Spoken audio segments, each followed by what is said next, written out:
अस्सी घाट बनारस। संध्या सांझ। एक बहुत खूबसूरत लड़की घाट के किनारे सफेद अनारकली सूट पहने हाथों में वीणा लिए एक गीत गा रही है। काली आंखें, लंबे खुले बाल, खूबसूरत चेहरा, प्यारी सी मुस्कुराहट, जैसे आसमान से उतरी एक परी। तभी वो लड़की गाना शुरू करती है। ओ कान्हा अब तो मुरली की मधुर सुना दो तान, ओ कान्हा अब तो मुरली की मधुर सुना दो तान।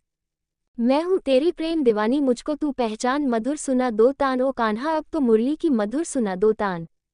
जब से तुम संग मैंने अपने नैना जोड़ लिए हैं, क्या मैं क्या बाबुल सबसे रिश्ते तोड़ लिए हैं, तेरे मिलन को व्याकुल है ये कब से मेरे प्राण, मधुर सुना दो तान। ओ कान्हा अब तो मुरली की मधुर सुना दो तान। सागर से भी गहरी मेरे प्रेम की गहराई, लोक लाज कुल की मर्यादा सच कर मैं तो आई मेरी प्रीति से, ओ निर्मोही अब ना बनो अनजान, मधुर सुना दो तान।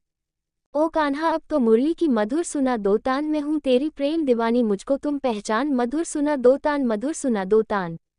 जैसे ही गाना खत्म होता है वैसे ही पीछे से एक लड़की की आवाज़ सुनाई देती है। नव्या आज ही कब से तुझे ढूंढ रही है और तू यहाँ बैठी है। उसकी आवाज़ पर नव्या पीछे पलट कर देखती है जहाँ से उसकी बहन काव्या उसके ही पास आ रही थी। काव्या उसकी बाजू में बैठकर चल भी, नव्या आज ही कब से तुझे ढूंढ रही है, देख शाम भी होने वाली है, अब चल। तभी नव्या काव्या को पीछे से हक करते हुए, हाय मेरी प्यारी बहन कितना ख्याल रखती है मेरा। काव्या नव्या को अपने से दूर करते हुए अंडस को, हाँ बस ज़्यादा मक्खन मत लगा, मैं हमेशा नहीं रहूंगी तेरे पास इस तरह तेरा ख्याल रखने के लिए। नव्या थोड़ा नाराज होते हुए, क्या मतलब नहीं रहेगी, तुझे पता है हम इस दुनिया में साथ में आए हैं, इसका मतलब हम हमेशा साथ में रहेंगे, समझी। काव्या हंसते हुए कहा, हाँ समझ गई। वैसे हम साथ में नहीं आए, मैं तेरे आने के पूरे 1 मिनट बाद आई हूँ इस दुनिया में, मेरी बड़ी बहन। नव्या भी हंसते हुए ने कहा, है ये बात भी सही है, पर देखना कहने को मैं तेरी बड़ी बहन हूँ, पर ख्याल हमेशा तुझे मेरा रखना पड़ता है। काव्या उठते हुए ने कहा, चल भी अब कितनी और बातें करनी है यहाँ, घर चल, आज ही बहुत गुस्से में होंगी, तेरे साथ साथ मेरी भी बैंड बज जाएगी। नव्या उठते हुए ने कहा, हाँ ठीक है चल। फिर दोनों नव्या की बुलेट में बैठकर अपने घर के लिए निकल जाती है। आधे घंटे बाद नव्या का घर। नव्या और काव्या जैसे ही घर पर पहुंचते हैं वैसे ही उन्हें हॉल में अपने सामने उनकी आजी बैठी हुई दिखाई देती है, जो इस वक्त काफी गुस्से में लग रही थी और उन दोनों को ही लगातार घूरे जा रही थी। नव्या काव्या को खुसफुसाते हुए ने कहा, काव्या आज तो पक्का आजू हमें नहीं छोड़ेंगी। काव्या भी खुसफुसते हुए ने कहा, हमें नहीं तुझे, मैं तो तुझे लेने गई थी। काव्या की बातें सुन नव्या उसे अपनी बड़ी बड़ी आंखों से देखने लगती है, तभी उनके कानों में आजी को आवाज आती है। आजी ने कहा, क्या खुसुर-पुसुर कर रही हो तुम दोनों बहनें, चुपचाप आओ इधर। उनकी बात सुन दोनों एक दूसरे को देख आजी की तरफ जाने लगती है। नव्या फटाक से जाकर आजी के पैर पकड़कर बैठ जाती है और रोनी सूरत बनाकर कहती है, सॉरी आजी, मैं आज लेट हो गई, आप तो जानती ही है ना कि मैं गंगा मैया की आरती होने के बाद ही घर लौटती है, पर आज वहाँ आरती के बाद मैंने कुछ बच्चों को डांस करते देखा और आगे की बातें नव्या के मुंह में ही रह जाती है। आजी नव्या के कान पकड़ कहती है, ने कहा, और तुम्हारा भी उन बच्चों को नाचता देख नाचने का मन हो गया है ना। उनकी बात पर नव्या भोली सी सूरत बना हाँ में सिर हिला देती है। आजी और नव्या की बातें सुन काव्या अपने मुंह में हाथ रख धीरे धीरे हंसने लगती है। तभी आजी नव्या के कान और जोर से खींचते हुए कहती है, ने कहा, इतनी बड़ी हो गई है, इतनी बड़ी ऑफिसर है, पर इनकी हरकतें एकदम बच्चों जैसी है, कोई देखकर कहेगा तुम्हें कि तुम एक एजेंट हो। नव्या दर्द में चिल्लाते हुए कहती है, ने कहा, आजी छोड़ो, मुझे दर्द हो रहा है, आपने कितने जोर से खींचे मेरे कान। फिर आजी उसके कान छोड़ देती है। नव्या अपने कानों को रब करते हुए कहा, मुझे देखकर तो कोई ये भी नहीं कहेगा कि इतनी बड़ी सीबीआई एजेंट हो के मेरी आजी अभी भी इस तरह मेरे कान खींचती है और मुझे डांटती है। नव्या की बातें सुन आजी उसे एक चप्पट लगाते हुए कहती है, सिर्फ कान ही नहीं खींच सकती, अगर मैं चाहूँ तो तुझे मार भी सकती हूँ, अगर आइंदा तू इतना लेट घर आई तो मुझसे बुरा कोई नहीं होगा। नव्या अपना सिर सहलाते हुए एकदम धीरे से ने कहा, आपसे बुरा तो कोई हो भी नहीं सकता। आजी ने कहा, क्या कहा तूने। नव्या अपने दांत दिखाते हुए ने कहा, कुछ भी तो नहीं कहा आजी, और अब चलो खाना कहते हैं, मुझे बहुत भूख लगी है। फिर तीनों बैठकर खाना खाने लगते हैं। नव्या के परिवार में सिर्फ 3 लोग थे, उसकी आजी मतलब उसकी दादी, वो और उसकी एक जुड़वा बहन। उसके माँ बाप बचपन में ही उन सबको छोड़कर दुनिया से चले गए थे और उनके जाने के बाद आजी ने ही नव्या और काव्या को पाला पोसा था। नव्या एक सीबीआई एजेंट है और वही काव्या एक कॉलेज में सीधी साधी प्रोफेसर। दोनों बहनें कहने को जुड़वा थी पर थी एकदम एक दूसरे से अलग। एक तरफ नव्या जो शरारती, चुलबुली और साथ ही साथ गुस्सैल मिजाज की, सबसे हर वक्त पंगा करने वाली, वही दूसरी तरफ काव्या एक शांत स्वभाव की सीधी साधी प्रोफेसर। दोनों है एक दूसरे से एकदम अलग पर दोनों की जान बसती है एक दूसरे में। रात का डिनर करने के बाद काव्या और नव्या दोनों अपने कमरे में चली जाती हैं और आजी अपने कमरे में आते ही नव्या और काव्या एक ही बेड पर लेट जाती है और आपस में बातें करने लगती है। थोड़ी देर ऐसे ही बातें करने के बाद दोनों सो जाती है। नेक्स्ट मॉर्निंग नव्या के चेहरे पर सूरज की हल्की हल्की रोशनी पड़ने लगती है और नव्या कसमसाते हुए उठकर बेड पर बैठ जाती है। नव्या उठकर अपने चारों तरफ अपनी नज़र दौड़ती है पर उसे काव्या कहीं भी नजर नहीं आती। नव्या खुद से ने कहा, आज भी मुझसे पहले उठकर नाश्ता बनाने चली गई। सिर्फ कहने को छोटी बहन है, मेरी हरकतें तो एकदम माँ जैसी है। तभी नव्या को अपनी माँ की याद आ जाती है और उसकी आंखें भर आती है। फिर वो खुद को संभाल कर बेड से उतरती है और बाथरूम में घुस जाती है। थोड़ी से बाद नव्या मिरर के सामने खड़ी होकर तैयार हो रही थी। उसने वाइट शर्ट और ब्लैक पैंट पहनी थी, बालों का पोनी टेल बनाया हुआ था, हाथ में वॉच पहनकर वो नीचे आ जाती है।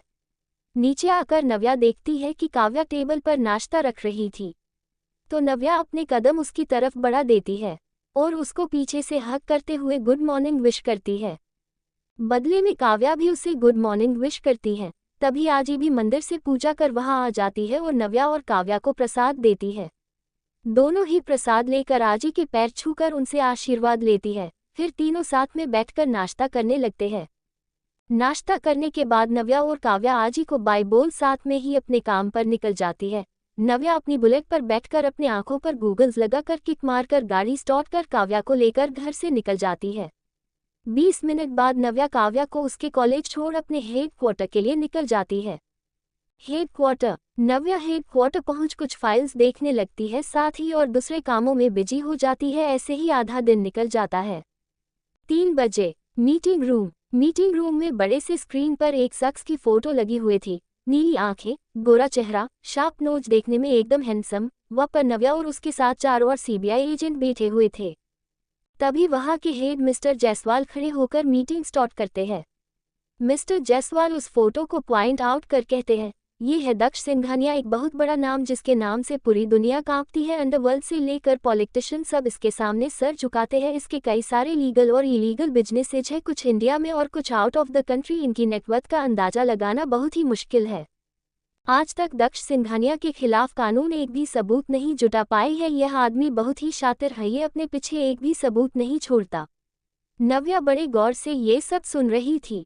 मिस्टर जायसवाल अपनी बात आगे बढ़ाते हुए ने कहा, आज से 4 दिन बाद दक्ष सिंघानिया की बहुत बड़ी और गैरकानूनी डील होने जा रही है, जिसमें ड्रग्स, हथियार और उसके साथ और भी कई चीज़ों का ट्रांसपोर्ट होने वाला है, जिसकी जानकारी हमें मिली है और हमें किसी भी तरीके से ये डील रोकनी होगी। मिस नव्या ने कहा, यस सर। मिस्टर जायसवाल ने कहा, हमने ये फैसला लिया है कि ये केस आप लीड करेगी। नव्या ने कहा, यस सर, जैसा आप कहे। मिस्टर जायसवाल ने कहा, उसके लिए आपको कल सुबह ही मुंबई के लिए निकलना होगा। नव्या थोड़ा सोचते हुए ने कहा, okay sir, I will be on time. Mister Jaiswal सबकी तरफ देख कर ने कहा, मीटिंग इज ओवर, आप लोग जा सकते हैं। उनकी बात सुन सब जाने लगते हैं, नव्या भी जाने लगती है। तभी मिस्टर जायसवाल उसे रोकते हुए ने कहा, नव्या पीछे मुड़कर ने कहा, हाँ सर। मिस्टर जायसवाल आगे आकर उसके सिर पर हाथ रखते हुए ने कहा, बेटा ये मिशन बहुत मुश्किल है, तुम जानती हो ना। नव्या मुस्कुरा कर ने कहा, हाँ सर, मुझे पता है।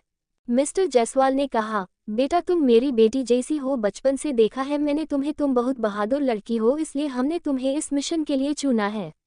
अगर तुम्हें ये मिशन नहीं करना तो तुम मना कर सकती हो।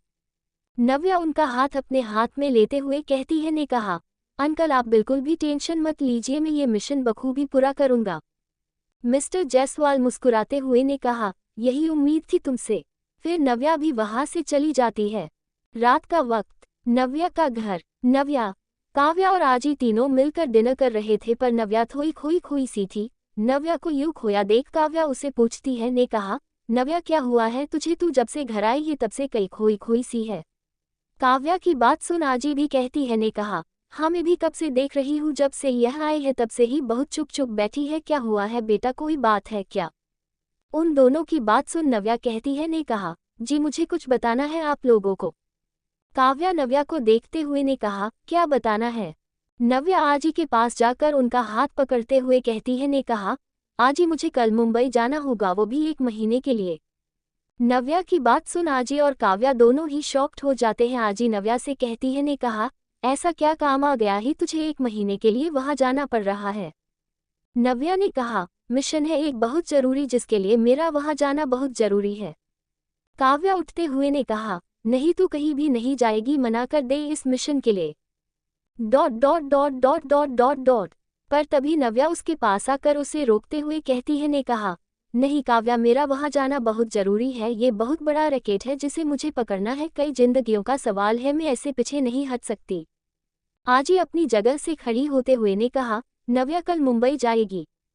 उनकी बात सुन काव्या उनके तरफ देखने लगती है और जैसे ही कुछ कहने के लिए वो अपना मुंह खोलती है वैसे ही आजी उसे बीच में रोकते हुए कहती है ने कहा, काव्या बेटा ये उसका काम है जो उसे करना होगा, अगर हर कोई तुम्हारी तरह हो जाएगा तो इस देश का क्या होगा। उनकी बात समझते हुए काव्या भी मन जाती है और नव्या को गले लगाकर कहती है ने कहा, अपना ध्यान रखना वहां और जल्दी वापस आना। नव्या भी उसे गले लगाते हुए कहती है ने कहा, हाँ बहुत जल्द वापस आ जाऊंगी मैं, बस यूं गई और यूं आ गई। फिर दोनों जाकर आजी को गले लगाती है, फिर सब अपने अपने कमरों में सोने चले जाते हैं।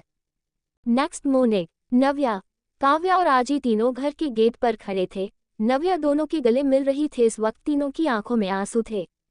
ये पहली बार था जब तीनों में से कोई यूं इतने दिनों तक कहीं अकेला जा रहा था। काव्या नव्या गले लगाकर रोते हुए ने कहा, जल्दी आना और अपना ध्यान रखना। नव्या भी रोते हुए ने कहा, तू भी अपना और आजी का ध्यान रखना। फिर नव्या आजी के गले लग जाती है। आजी नव्या का सर सहलाते हुए ने कहा, ध्यान रखना बेटा, वो अनजान शहर है, वहाँ कोई अपना नहीं है, उनके बीच संभाल कर रहना। नव्या नाम आंखों से ने कहा, जी आजी मैं अपना पूरा ध्यान रखूंगी। तभी वहाँ टैक्सी आ जाती है और नव्या एक नज़र काव्या और आजी को देख उन्हें बाय कर टैक्सी में बैठ वहाँ से निकल जाती है। 4 घंटे बाद मुंबई एयरपोर्ट। नव्या जैसे ही एयरपोर्ट से बाहर निकलती है तो उसे अपने सामने 2 लोग अपने हाथों पर उसके नाम की नेम प्लेट लेकर खड़े दिखाई देते हैं। नव्या उनके पास जाकर अपना हाथ आगे कर कहती है ने कहा, hello I am miss Navya, CBI agent Navya. उसकी बात सुन वो दोनों लोग एक दूसरे को देख मुस्कुराते हैं और नव्या से हाथ मिलाते हुए ने कहा, hello I M Rohit Shetty. तभी दूसरा स्कश नव्या से हाथ मिलाते हुए ने कहा, and I am Mohit Sharma. नव्या उन दोनों को ग्रीट करती है, फिर तीनों कार में बैठकर सीधा क्वार्टर जाने के लिए निकल जाते हैं। क्वार्टर पहुंचते ही तीनों अंदर चले जाते हैं। हेड क्वार्टर के अंदर पहुंचते ही नव्या सबसे पहले वहां के हेड मिसेस सरोज से मिलती है। मिसेस सरोज नव्या से हाथ मिलाते हुए ने कहा, वेलकम टू मुंबई एजेंट नव्या। नव्या भी उनसे हाथ मिलाते हुए ने कहा, thank you ma'am. Mrs Saroj ने कहा, प्लीज सिट। उनकी बात सुन नव्या भी बैठ जाती है। मिसेस सरोज ने कहा, नाव्या जैसा कि आप जानती है आप ये मिशन लीड करने वाली है, उसके लिए हम आपको आपकी टीम के लिए 4 लोगों का ग्रुप बना रहे हैं, जिसमें कौन कौन होगा वो आपको कल पता चल जाएगा, फिलहाल अभी आप अपने आवास में जाकर आराम करें। उनकी बात सुन नव्या भी वहां से चली जाती है। उधर दूसरी तरफ एक शख्स अपनी आलीशान कुर्सी पर बैठे अपने सामने घुटने के बल बैठे एक आदमी को बुरी तरीके से नफरत से घूर रहा था। सामने बैठे आदमी की हालत बहुत खराब थी, उसके शरीर पर हर जगह चोट के निशान थे और उन चोटों में से खून बह रहा था। तभी कुर्सी पर बैठा शख्स उठता है और सामने पड़े आदमी के पास जाकर उसके हाथों पर अपना पैर रख बुरी तरीके से मसलते हुए कहता है ने कहा, बहुत बड़ी गलती कर दी तूने दक्ष सिंघानिया से बगावत करके। वो आदमी दक्ष के पर पकड़ कर ने कहा, सर मुझे माफ कर दीजिए, मैं आगे ये ऐसा नहीं करूंगा, मेरे बीवी बच्चे हैं उनका क्या होगा। दक्ष कोल्ड वॉइस में, जलाल दक्ष का बॉडीगार्ड, मार दो इसे और इसकी लाश को किसी जानवर के सामने फेंक देना। इतना कहकर वो वहां से निकल जाता है। 2 घंटे बाद दक्ष का केबिन। दक्ष मिरर विंडो से बाहर देखते हुए सिगरेट की कस लेकर कुछ सोच रहा था, तभी उसके केबिन का डोर नॉक होता है। दक्ष बिना किसी भाव के ने कहा, कमिंग। जलाल अंदर आते हुए ने कहा, बॉस काम हो गया। दक्ष बिना किसी एक्सप्रेशन के ने कहा, मुझे कोई भी गड़बड़ नहीं चाहिए। जलाल ने कहा, जी सर। फिर जलाल वहां से निकल जाता है। दक्ष सिगरेट के कस लेते हुए खतरनाक स्माइल करता है। नेक्स्ट डे, हेडक्वार्टर, नव्या और उसके साथ अपॉइंट किए 4 ऑफिसर मीटिंग रूम में बैठे मीटिंग कर रहे थे। नव्या पूरी टीम को लीड कर रही थी। सबसे पहले नव्या सबसे इंट्रोडक्शन करती है। उसकी टीम में 4 ऑफिसर थे ने कहा, 3 मेल और 1 फीमेल। रोहित, मोहित और आशु ये 3 मेल मेंबर्स थे और सीमा फीमेल एजेंट। सीमा को देख एक पल को नव्या को अपनी बहन काव्या की याद आ जाती है। फिर पांचों मिलकर प्लान तैयार करने लगते हैं। आज से 2 दिन बाद एक बहुत बड़ी डील होने वाली है जिसे हमें मिलकर रोकना है। नव्या की बात पर सब अपना सर हिला देते हैं। ऐसे ही थोड़ी देर बाद मीटिंग खत्म हो जाती है। ऐसे ही 2 दिन भी बीत गए थे। 2 दिन बाद एक सुनसान इलाके में नव्या और उसके टीम मेंबर अपना गेट अप पहने खड़े थे। सबने black jeans, black shoes, black leather jacket, साथ ही सबने अपना मुंह कवर किया हुआ था। सिर्फ उनकी आंखें नजर आ रही थी। सबके कानों में ब्लूटूथ लगा हुआ था जिससे सब एक दूसरे से कनेक्टेड थे। फिर सब एक दूसरे को थम्स अप दिखाकर अपने प्लान के अकॉर्डिंग अपनी अपनी पोजीशन ले लेते हैं। पांचों एजेंट 2-2 की पैर बना अलग अलग रास्ते से एक सुनसान हवेली के अंदर जाते हैं, पर नव्या अकेले ही पीछे के दरवाजे से एंटर करती है। एजेंट 1 ने कहा, हेड, हम हवेली में एंटर कर चुके हैं और यहाँ काफी गार्ड्स भी खड़े हैं। एजेंट 3 ने कहा, यस हेड, हम भी यहाँ पहुँच चुके हैं और ये भी गार्ड्स खड़े हैं। नव्या ने कहा, ओके, आप धीरे धीरे उन गार्ड्स को रास्ते से हटाए और अपने लिए आगे का रास्ता क्लियर करिए। इसी के साथ सारे एजेंट साथ में येस बोलकर एक एक कर वहां मौजूद सारे गार्ड से लड़ने लगते हैं। इधर नव्या भी लड़ते लड़ाते एक ऐसी जगह पहुंचती है जहां काफी अंधेरा था। एजेंट 1 ने कहा, हेड, हमारा रास्ता एकदम क्लियर है, हम उस जगह पहुंच गए हैं जहां ड्रग्स और हथियार रखे गए हैं। एजेंट 3 ने कहा, हेड, हमारा रास्ता भी क्लियर हो चुका है, हम जल्दी ही उस जगह पहुंच जाएंगे। नव्या ऑन कॉल ने कहा, गुड, कीप इट अप, मैं भी वहां पहुंचती हूँ थोड़ी देर में। नव्या अपने मन में ने कहा, ये सब इतनी आसानी से कैसे अंदर पहुंच गए, कहीं कोई गड़बड़ तो नहीं। तभी नव्या के कानों में एक जोरदार चीख सुनाई देती है। नव्या अपने ब्लूटूथ पर हाथ रख कर ने कहा, हेलो, सब ठीक है ना? ये किसकी चीखने की आवाज थी, पर नव्या को किसी का जवाब नहीं मिलता। नव्या घबराते हुए ने कहा, क्या हुआ, कहीं ये लोग कोई मुसीबत में तो नहीं, मुझे जल्द से जल्द वहां पहुंचना होगा। दूसरी तरफ हवेली के बीचों बीच एक बड़े से हिस्से में नव्या के चारों एजेंट घुटने के बल बैठे थे। उनके हाथ पीछे की तरफ बंधे हुए थे। उनके सामने एक शख्स बड़ी सी आलीशान कुर्सी पर किसी राजा की तरह बैठा हुआ था। उसके चेहरे पर कोई भाव नहीं थे। वो एक नज़र अन सबको देखने कहा, क्या सोचा था तुम सबने, इतना आसान है दक्ष सिंघानिया के नाक के नीचे से उसके ही बनाए प्लेन को फ्लॉप करना? नो नो नो, यहाँ तुम सब खुद नहीं आए हो, बल्कि तुम्हारी मौत तुम्हें यहाँ लेकर आई है। तुम्हें क्या लगा था दक्ष सिंघानिया इतना कच्चा खिलाड़ी है जिसके गेम में तुम घुसकर उसे तबाह कर दोगे? दक्ष फिर जोर से हंसते हुए ने कहा, नो, इस पूरी दुनिया में ऐसा कोई पैदा ही नहीं हुआ जो दक्ष सिंघानिया को हरा सके। तभी उनमें से एक एजेंट कहता है ने कहा, भले आज हम हार गए और तुम जीत गए हो, पर यह जरूरी नहीं कि हमेशा तुम ही जीतो। दक्ष डेविल स्माइल करते हुए ने कहा, ये गेम मेरा है और इस गेम के रूल्स भी मेरे हैं और इस गेम का विनर भी सिर्फ एक है और वो मैं हूँ। फिर अपनी कोल्ड वॉइस में ने कहा, जलाल, मार दो इन सबको और इनकी लाशें इनके हेडक्वार्टर भेजा देना। जलाल ने कहा, यस सर। तभी वहां गोलियां चलने की आवाज आती है तो सारे गार्ड्स चौकना होकर दक्ष को कवर कर लेते हैं। नव्या बारी बारी सब पर अकेले ही फायरिंग कर रही थी, बदले में दक्ष के आदमी भी उस पर जवाबी फायरिंग कर रहे थे। इसी बीच वहां बैठे चारों एजेंट भी खुद को एक सुरक्षित जगह पर छुपा लेते हैं और उन गार्ड्स के साथ फाइटिंग करने लगते हैं। नव्या फर्स्ट फ्लोर पर से सब पे फायरिंग कर रही थी और दक्ष बिना किसी एक्सप्रेशन के अपनी चेयर पर बैठ ये सब देख रहा था। दक्ष के आदमियों ने उसे हर तरफ से घेर रखा था। नव्या ने अब तक दक्ष के आधे आदमियों को मार गिराया था। तभी कुछ गार्ड्स नव्या की तरफ बढ़ जाते हैं। उन्हें अपने तरफ आता देख नव्या वहां लगे एक पुराने से झुम्मर पर जंपकर उस पर लटक के फायरिंग करने लगती है। दक्ष अभी भी एकटक नव्या को घूरे जा रहा था। दक्ष की नजरें सिर्फ नव्या की आंखों को देख रही थी जिसमें उसे एक आग दिख रही थी। फायरिंग करते करते नव्या की सारी गोलियां खत्म हो चुकी थी। वो खुद को संभाल उस झूमर से दूसरी तरफ जंप करने की कोशिश करती है, पर तभी उस झूमर का जंजीर टूट जाती है और वो नीचे गिरने लगता है। उसी झूमर के साथ नव्या भी नीचे आ जाती है। झूमर उस जगह के बीचों बीच आकर गिरता है जिससे उसमें लगे कांच के शोपीस चकनाचूर हो जाते हैं। नव्या उसी झूमर के ऊपर अपने एक घुटने पर बैठे अपनी नज़र उठाकर सामने देखती है। तभी उसकी नज़र अपने सामने बैठे शख्स से जा मिलती है। तभी वहां मौजूद दक्ष के गार्ड फिर से फायरिंग करना शुरू करते हैं, पर तभी दक्ष उन सबको अपना हाथ दिखा रोकने का इशारा करता है। दक्ष का इशारा समझ सारे गार्ड्स फायरिंग बंद कर देते हैं। नव्या के चारों एजेंट फिर से दक्ष के गार्ड्स के कब्जे में खड़े थे। नव्या भी अपनी जगह खड़ी हो जाती है। उसका चेहरा अभी भी कवर था, बस उसके बाल पूरी तरीके से बिखरे हुए थे जो उसकी पतली कमर के नीचे तक आ रहे थे। उसकी आंखों में एक बेखौफी साफ साफ नजर आ रही थी। उसके बाल बार बार उड़कर उसके चेहरे पर आ रहे थे। दक्ष धीरे धीरे उसकी तरफ अपने कदम बढ़ाने लगता है।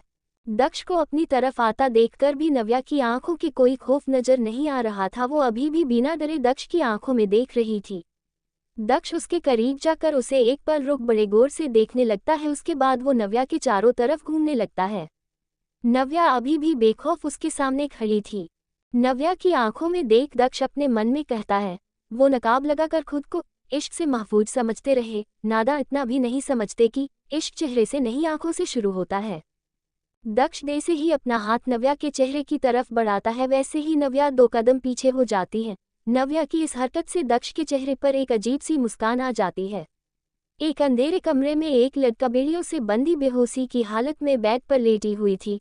तभी उस कमरे का गेट खुलता है और एक शख्स अंदर आता है। वो शख्स बेड पर लेटी लड़की को बड़े गौर से देखने लगता है। कुछ पल उसे ऐसे ही देखने के बाद वो एक डेविल स्माइल कर वहां से निकल जाता है। कुछ घंटों बाद उसी अंधेरे कमरे में बेहोश पड़ी लड़की को धीरे धीरे होश आने लगता है। उसे जैसे ही होश आता है उसे अपने सामने सिर्फ अंधेरा ही दिख रहा था, कहीं भी रोशनी का नामो निशान नहीं था। वो लड़की जैसे ही हिलने की कोशिश करती है तो उसे एहसास होता है कि वो अभी बेड़ियों से बंधी हुई है। वो लड़की इरिटेट होते हुए ने कहा, मैं यहाँ कैसे आई और ये कौन सी जगह है और मेरे साथी वो सब कहाँ है। तभी वापस से उस रूम का दरवाज़ा खुलता है और एक बेहद हैंडसम आदमी अंदर आता है। वो कोई और नहीं दक्ष था और बेड पर पड़ी लड़की वो थी नव्या जिसे दक्ष यहाँ लेकर आया था। नव्या दक्ष को देख चिल्लाते हुए कहती है, ने कहा, क्यों लाए हो मुझे यहाँ और मेरे साथियों के साथ क्या किया तुमने उनके साथ। दक्ष बड़े गौर से नव्या के गुस्से वाले चेहरे को देख रहा था। उसके बाल जो उसके चेहरे पर बिखर गए थे, उसके गोरे चेहरे पर लगी मिट्टी उसे और भी खूबसूरत बना रही थी। दक्ष उसे देखकर बड़ी ही संग भर हंसी हंसता है। ये देख नव्या को और भी गुस्सा आने लगता है। वो अपनी बेदिया पकड़कर जोर से खींचते हुए चिल्लाने लगती है। नव्या को ऐसे चिल्लाते देख दक्ष उसकी तरफ जाने लगता है। दक्ष फिर रूम की लाइट्स ऑन कर देता है। नव्या दक्ष को यूं खुद को घूरता देख शांत हो गई थी। वो वापस दक्ष से पूछती है, ने कहा, बताओ कहाँ है मेरे साथी, क्या किया तुमने उनके साथ। दक्ष डेविल स्माइल करते हुए ने कहा, टीसीएच अभी भी तुम्हें अपनी नहीं दूसरों की टेंशन हो रही है। खुद को देखो और खुद के बारे में सोचो। नव्या गुस्से में ने कहा, मुझे अपनी कोई चिंता नहीं है, समझे तुम। दक्ष नव्या के पास जाकर उसके आंखों में देखते हुए ने कहा, वो जहाँ भी है फिलहाल के लिए सही सलामत है। नव्या गुस्से में ने कहा, मुझे यहाँ क्यों रखा है। दक्ष डेविल स्माइल करते हुए ने कहा, अब से तुम्हें यही रहना हुआ। नव्या कंफ्यूज होते हुए ने कहा, क्या। दक्ष नव्या के चेहरे पर अपनी उंगली फिराते हुए ने कहा, अब से तुम यहाँ रहोगी मेरी कैद में, वो भी हमेशा हमेशा के लिए। नव्या अपनी आंखें बड़ी करने कहा, क्या कहा तुमने, तुम्हारी कैद में नहीं, मैं यहाँ नहीं रहूंगी, समझे तुम। दक्ष सरकास्टली स्माइल करते हुए ने कहा, तुम्हारे चाहने या ना चाहने से कुछ नहीं होता। नव्या चीखते हुए ने कहा, तुम चाहते क्या हो मुझसे, ऐसा क्यों कर रहे हो। दक्ष जोर से हंसते हुए ने कहा, अब आए ना मुद्दे की बात पर तो सुनो, I want you. Navya confuse होकर ने कहा, वॉट। दक्ष नव्या के चेहरे के करीब जाकर ने कहा, जब से देखा है तुम्हें, तुम्हारी इन आंखों को, तब से मेरे अंदर तुम्हारे लिए एक तल्प ने जन्म ले लिया है। नव्या अपना चेहरा दूसरी तरफ करने कहा, क्या बकवास कर रहे हो तुम।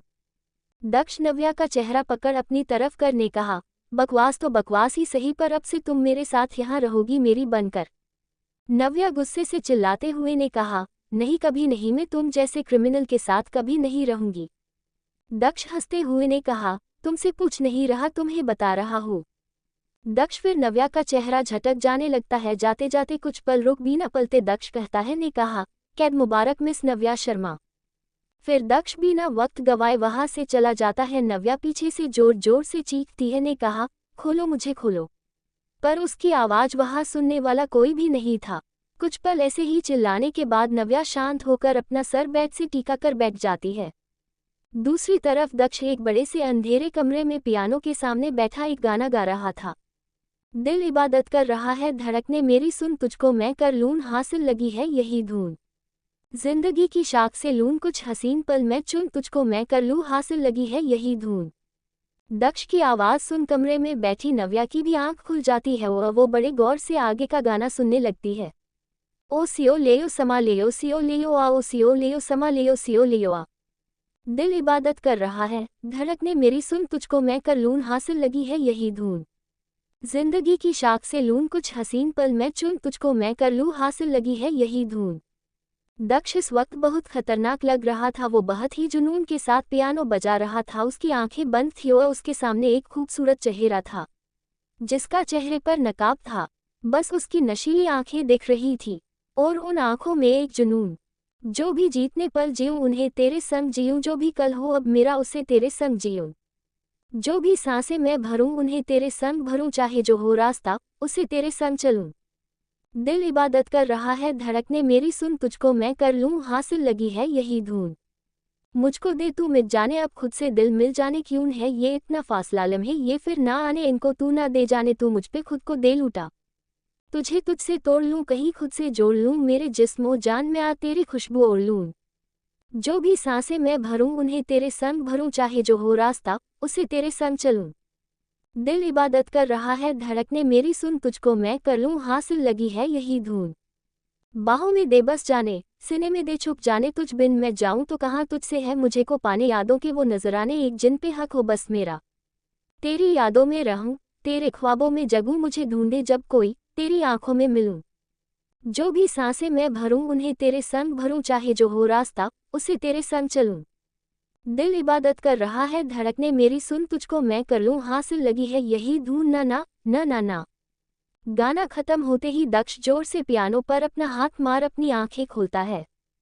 फिर एक खतरनाक स्माइल के साथ ने कहा, तुमने गलती कर दी यहाँ आकर। अब तुम मुझसे कभी दूर नहीं जा सकती, तुम्हें हमेशा यही रहना होगा, मेरी कैद में, मेरे साथ मेरी जरूरत बनकर। दक्ष अपने दोनों हाथ हवा में उठाकर जोर जोर से हंसने लगता है। नेक्स्ट मॉर्निंग नव्या की आंखें धीरे धीरे खुलती है।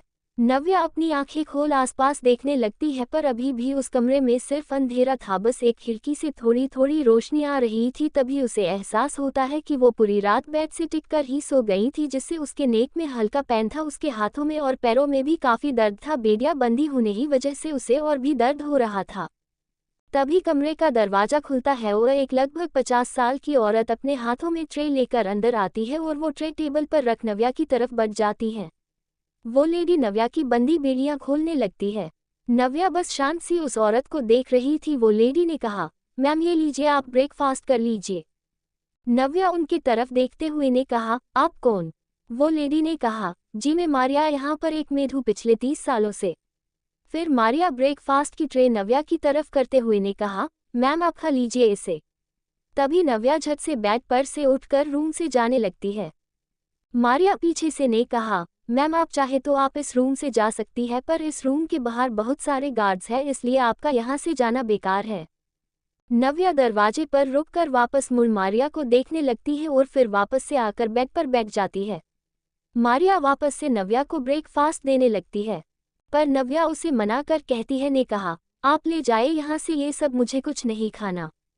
मारिया ने कहा, मैडम प्लीज खा लीजिए, आप जब से यहाँ आए हैं तब से आपने कुछ नहीं खाया। नव्या ने कहा, मैंने कहा ना मुझे नहीं खाना। मारिया परेशान होते हुए ने कहा, मैम अगर दक्ष बाबा को पता चला कि आपने खाने से मना कर दिया तो वो बहुत गुस्सा होंगे। नव्या गुस्से में ने कहा, आई डोंट केयर, मुझे उस क्रिमिनल से कोई मतलब नहीं है। मारिया थोड़ा गुस्से में ने कहा, मैडम आपको खाना है या नहीं वो अब आप जाने पर आगे से मेरे दक्ष बाबा के बारे में कुछ मत कहिएगा, मेरे लिए वो मेरे बेटे जैसे है। उनकी बात सुन नव्या कुछ रिएक्ट नहीं करती। मारिया उसे वैसे ही छोड़ कमरे से चली जाती है। 10 मिनट बाद दक्ष कमरे में आता है और नव्या के पास जाकर उसकी बाजू पकड़ उसे बेड पर से खड़ा कर गुस्से में कहता है, ने कहा, खाना क्यों नहीं खा रही तुम?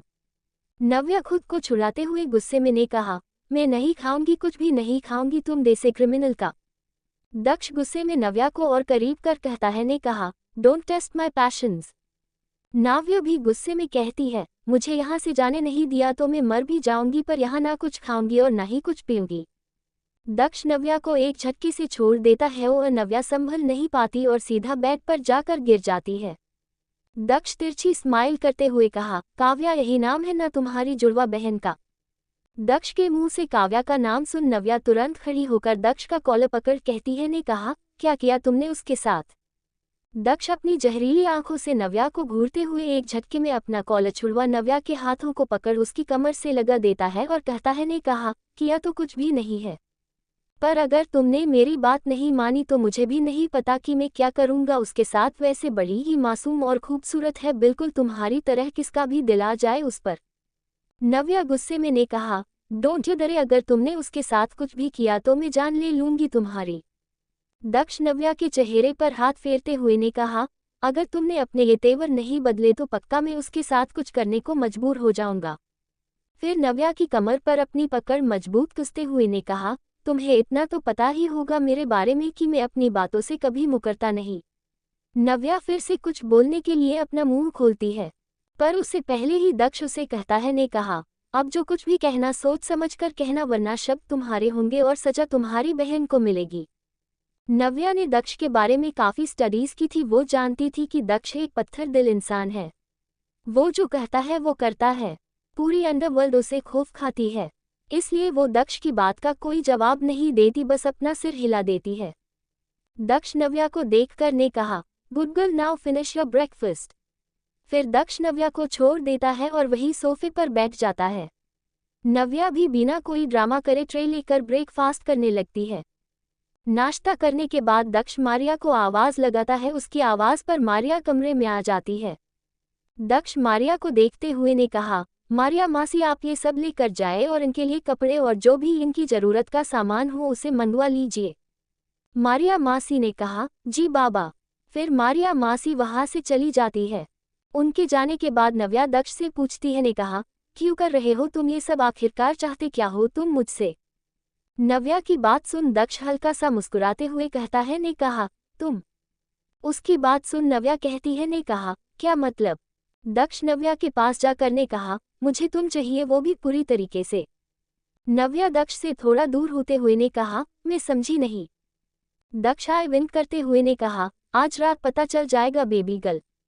नव्या बौखलते हुए ने कहा, आज रात क्या पता चलेगा। दक्ष स्माइल करते हुए ने कहा, आज रात हमारी फर्स्ट नाइट है, तो तैयार रहना तुम।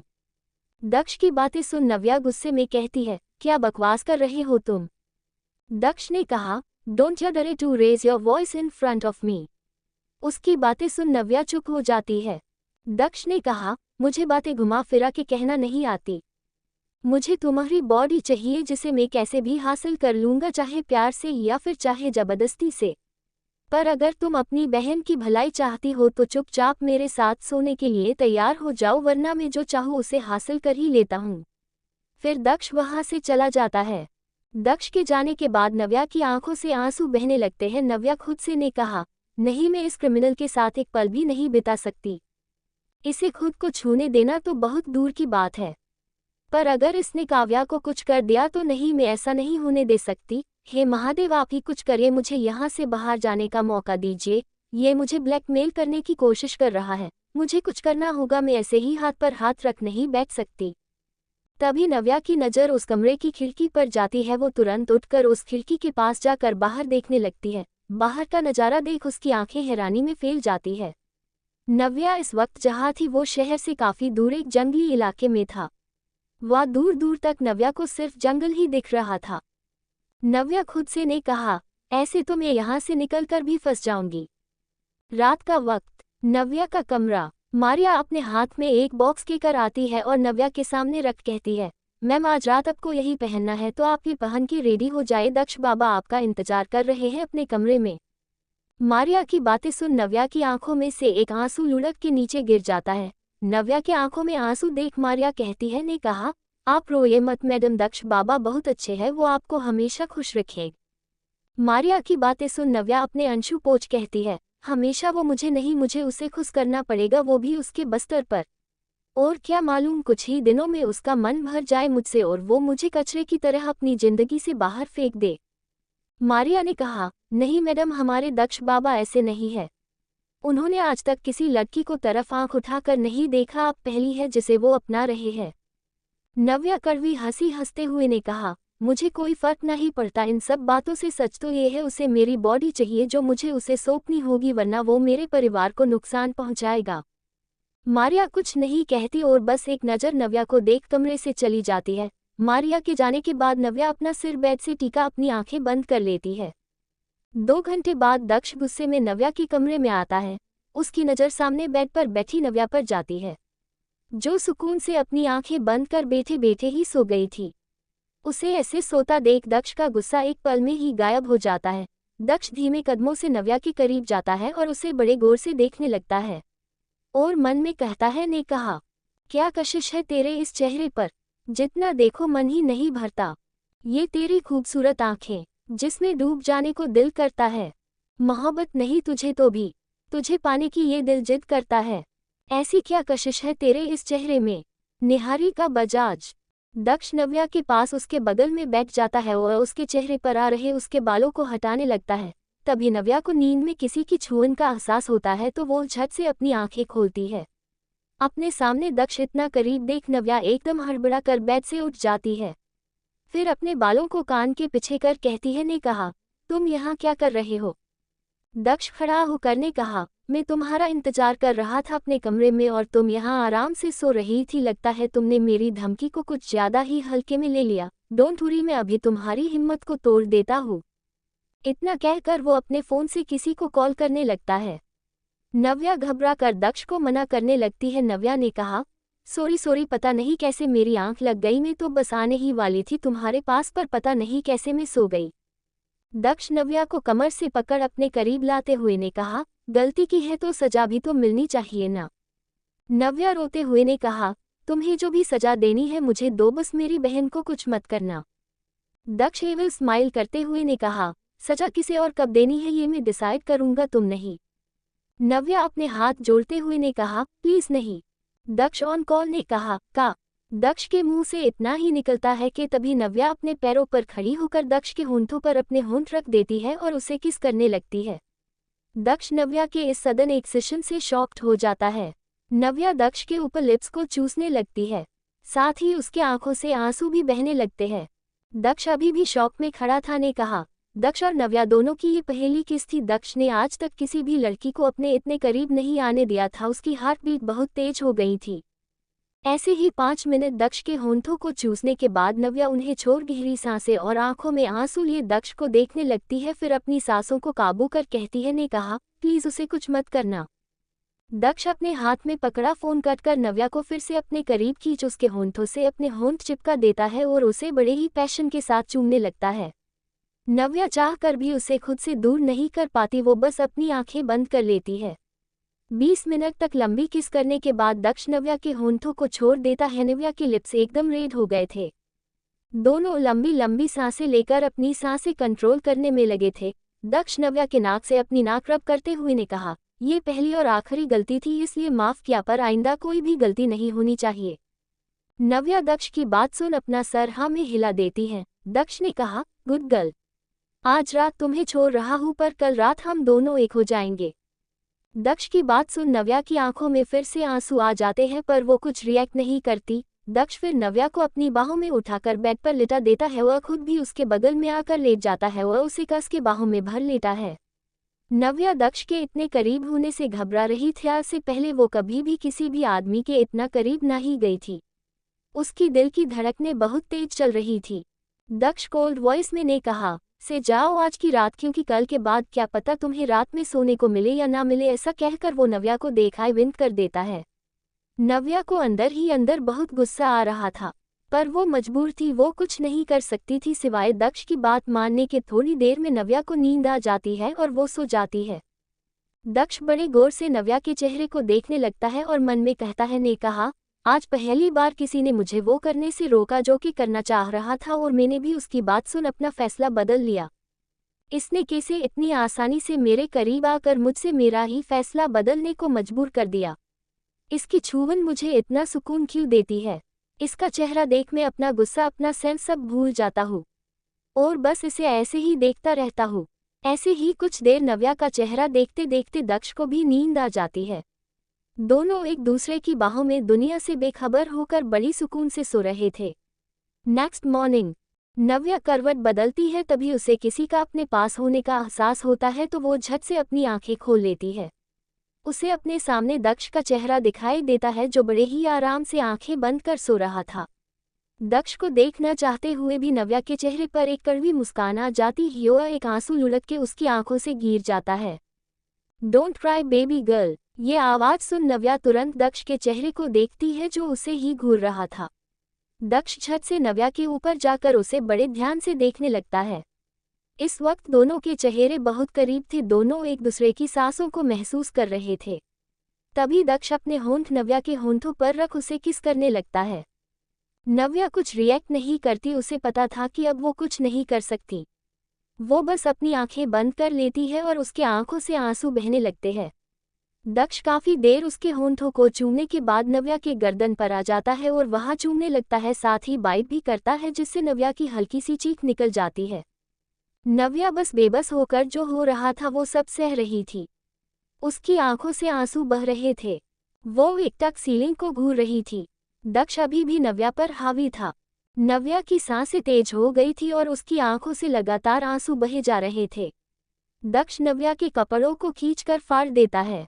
नव्या झट से अपने हाथों से खुद को कवर करने लगती है, पर दक्ष उसके दोनों हाथ पकड़ उसके सिर के ऊपर कर देता है और नव्या को देखते हुए कहता है, बोली, बहुत खूबसूरत है तुम्हारी बॉडी। दक्ष की बातें सुन नव्या उसे घिन भरी नजरों से देखने लगती है, पर दक्ष पर उसका कोई असर नहीं होता है। दक्ष के हाथ इस वक्त नव्या की बॉडी की सैर कर रहे थे। नव्या आंखें बंद करे सब कुछ न चाहते हुए भी सह रही थी। करीब 1 घंटे बाद दक्ष नव्या पर से उठता है और उसके कान में हल्के से कहता है, बोली, बाकी का रात को कंटिन्यू करेंगे। इतना कहकर एक डेविल स्माइल कर दक्ष कमरे से बाहर चला जाता है। नव्या की आंखों में अभी भी आंसू थे।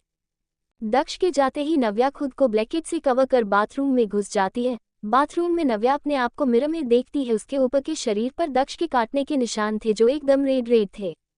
नव्या को काफी दर्द भी हो रहा था जहां जहां दक्ष ने उसे बाइट किया था। नव्या मिरर में देखते हुए बोली, आई हेट यू दक्ष सिंघानिया, तुमने मेरी जिंदगी हराम कर दी है, मैं कभी तुम्हें माफ नहीं करूंगी, कभी नहीं। नफरत है मुझे तुमसे दक्ष, नफरत। 1 घंटे बाद नव्या बाथरोब पहने रूम में आती है। उसके पास पहनने को कोई कपड़ा नहीं था, इसलिए नव्या बाथरोब पहने ही बेड पर बैठ जाती है और अपने ख्यालों में गुम हो जाती है और साथ ही उसके चेहरे पर एक कड़वी मुस्कान आ जाती है। फ्लैशबैक नव्या आजी से, आजी आप देखिए ना इस काव्या की बच्ची को, इसने मेरी पूरी चॉकलेट खा ली। काव्या चॉकलेट की लास्ट बाइट खाते हुए बोली, हाँ तो मैंने खाई या तूने, बात तो एक ही है ना।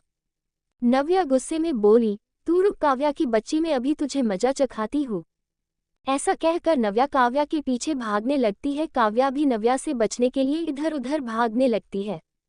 नव्या बोली, रुक काव्या की बच्ची, आज मैं तुझे छोड़ूंगी नहीं।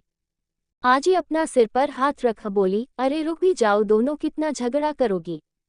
काव्या आजी के पीछे छुपते हुए बोली, आजी प्लीज बचाओ मुझे आप इस गुंडी से। नव्या बोली, आजी आप हट जाए, आज इसे कोई नहीं बचा सकता मुझसे। आजी दोनों के कान पकड़ते हुए बोली, चुप, खबरदार, अगर अब दोनों में से कोई भी बोला पूरा दिन इसी तरह झगड़ते रहते हैं। इतनी बड़ी हो गई पर बचपना नहीं गया दोनों में से। नव्या अपना कान छुड़ाते हुए बोली, है आजी छोड़ो, मेरा कान दुख रहा है, सारी गलती इस काव्या की है, मेरी नहीं। आजी बोली, तुम दोनों की गलती है, लड़ लो जितना लड़ना है, जब अलग हो जाओगी तब तुम्हें पता चलेगा। आजी के मुंह से अलग होने की बात सुन नव्या और काव्या दोनों के दिल में एक टीस सी उठती है। नव्या काव्या को गले लगाते हुए बोली, नहीं आजी, हम कभी अलग नहीं होंगे, कभी भी नहीं। आज तो आपने कह दिया, आइंदा मजाक में भी ऐसी बातें मत करना। काव्या भी नव्या को कसकर गले लगाकर बोली, है आजी प्लीज आगे से आप कभी भी हमें अलग होने की बात मत करना। हम चाहे जितना लड़े झगड़े पर हम कभी अलग नहीं हो सकते।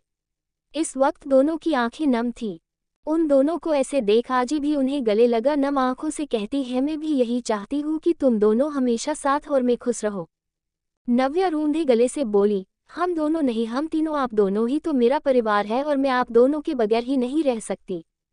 काव्या भी उसकी बातों पर हामी भरते हुए कहती है, बोली, हाँ हम तीनों हमेशा ऐसे ही हंसी खुशी साथ में रहेंगे।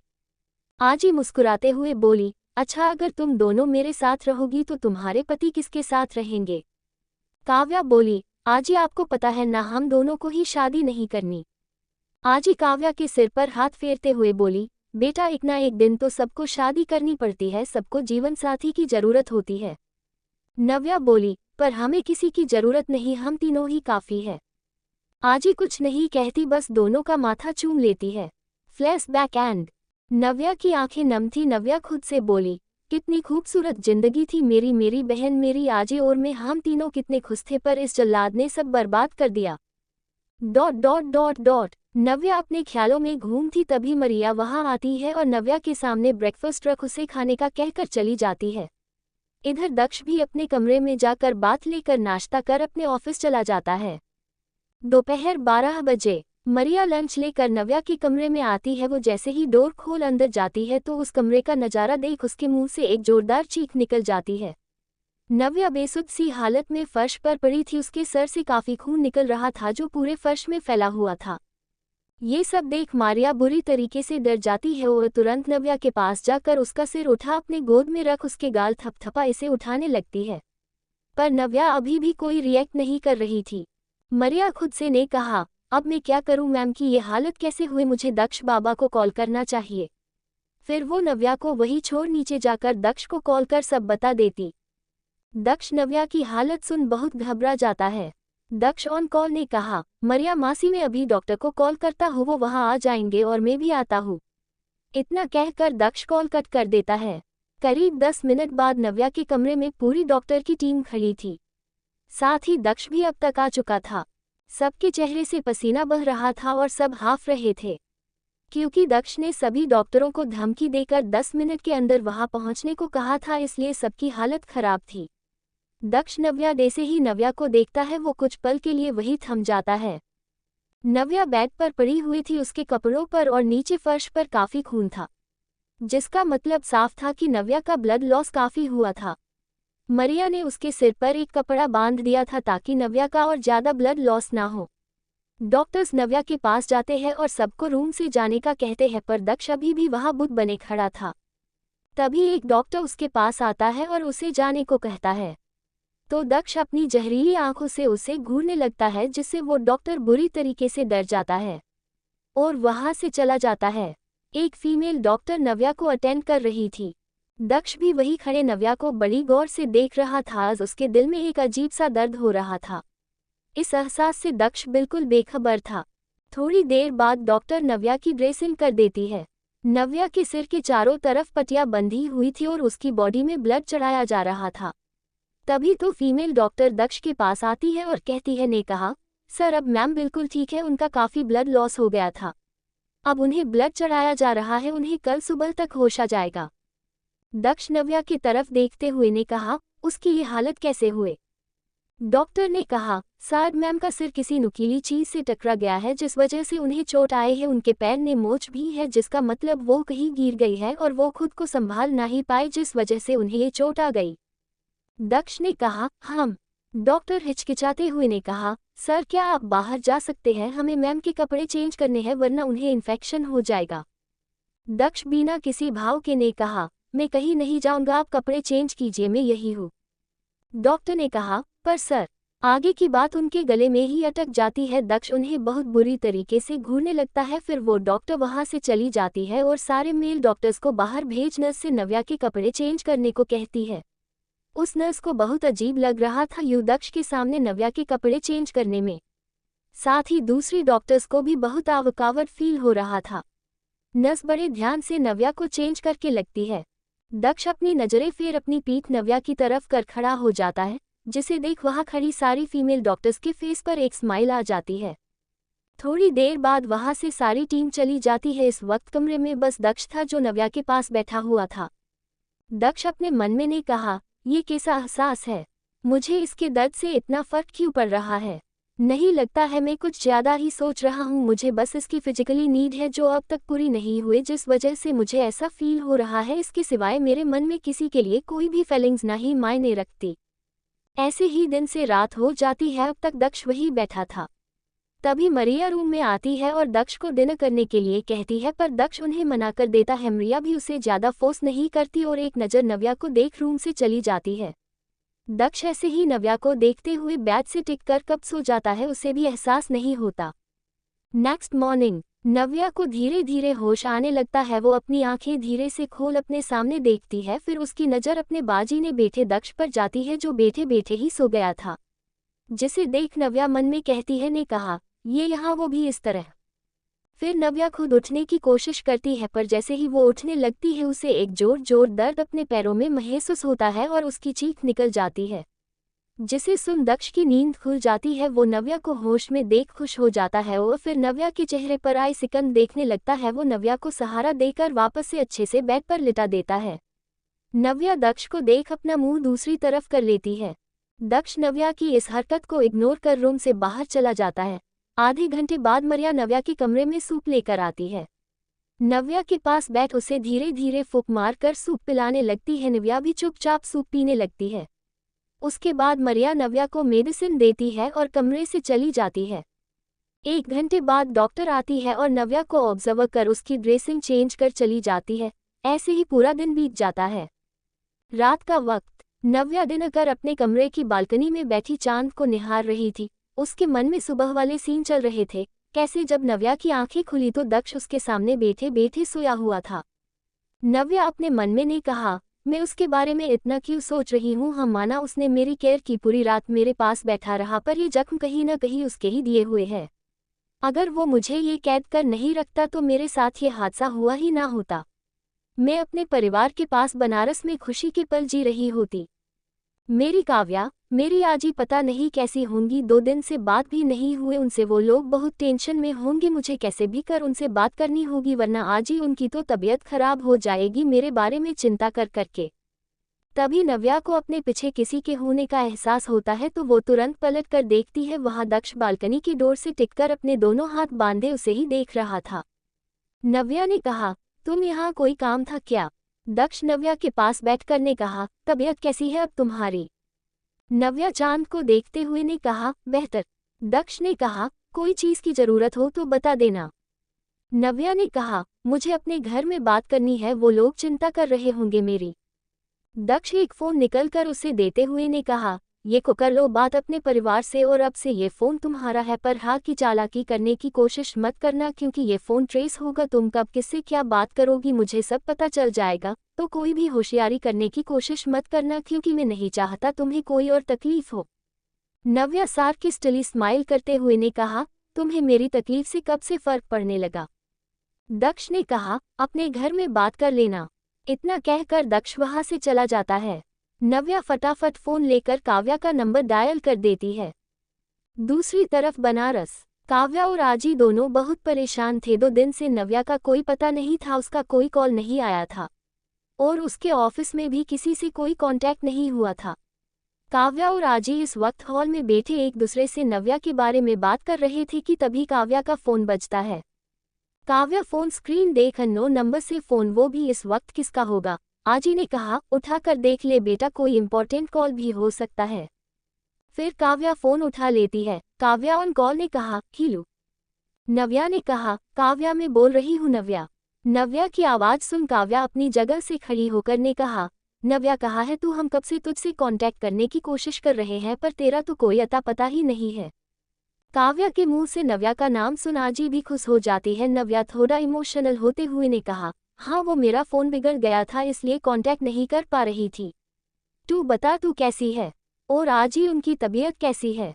काव्या ने कहा, यहाँ सब ठीक है, मैं और आजी परसों से काफ़ी परेशान थे पर अब तेरा फ़ोन आ गया ना, अब हम दोनों एकदम ठीक है। नव्या ने कहा, सॉरी मेरी वजह से तुम दोनों को टेंशन हो गई। काव्या ने कहा, चुप एकदम चुप, सॉरी की बच्ची, तू बस अपना ख्याल रख, हाँ पर आइंदा ऐसा कुछ मत करना। अगर तेरा फ़ोन खराब हो जाए तो कम से कम किसी और के फ़ोन से हमें इन्फॉर्म कर देना। नव्या ने कहा, पक्का आगे से कभी ऐसा नहीं होगा। तभी आजी कहती है, ने कहा, अगर तुम दोनों बहनों का ही गया हो तो मुझे भी फ़ोन दे दो, मुझे भी नव्या से बात करनी है। फिर काव्या आजी को फ़ोन दे देती है। कुछ देर तक बात करने के बाद नव्या फ़ोन रख अपने कमरे में वापस आ जाती है तो उसे अपने सामने सोफे पर दक्ष बेटा लैपटॉप पर काम करता दिखाई देता है। नव्या दक्ष को देखते हुए ने कहा, तुम यहाँ क्या कर रहे हो? दक्ष अपने लैपटॉप पर टाइपिंग करते हुए ने कहा, आज रात मैं यही रहूँगा तुम्हारे साथ।